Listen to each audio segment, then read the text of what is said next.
Wewe ambaye una tamaa, nisikilize.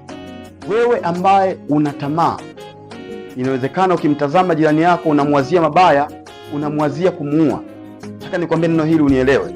Nisikilize kwa makini. Wewe ambaye umewaka tamaa kwa habari, inawezekana ni kwa ajili ya mke wa jirani yako, inawezekana ni kwa ajili ya mali ya jirani yako, inawezekana ni kwa ajili ya nafasi ya jirani yako, na umetamani pengine umuue ili ukae wewe. Nataka nikwambie kwamba hata ukimuua hauwezi ukafanikiwa, kwa sababu utakuwa umejiparulia laana ambayo itakufanya wewe utangetange na uishi maisha magumu.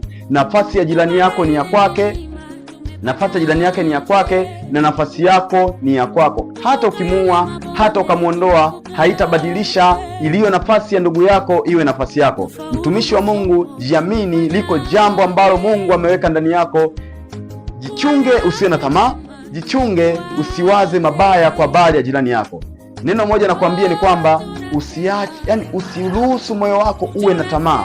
Usiruhusu moyo wako uwake tamaa hata kidogo. Usiruhusu moyo wako uwake tamaa hata kidogo. Mtumishi wa Mungu, nielewe mahali hapa ninapozungumza nikisema kwamba usiruhusu moyo wako uwake tamaa kwa habari ya mali za jirani yako. Inawezekana umetazama mali za ndugu yako, umetazama mke wa jirani yako, na ukatamani kwamba pengine uwe ni wewe, umuondoe mahali pale alikosimama na usimame wewe kwa nafasi yako.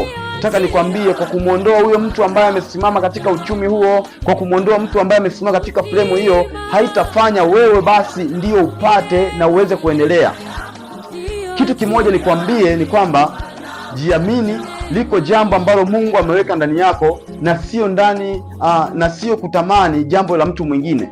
Nikwambie kwamba uwezo ambao uko ndani yako ni uwezo wa tofauti na jirani yako. Kwa hiyo kumtamani ndugu yako ni sawasawa na kujitafutia laana, na hata ukimuua haitafanyika baraka ili wewe uweze kuipokea nafasi ambayo ilikuwa ni ya jirani yako au ya ndugu yako.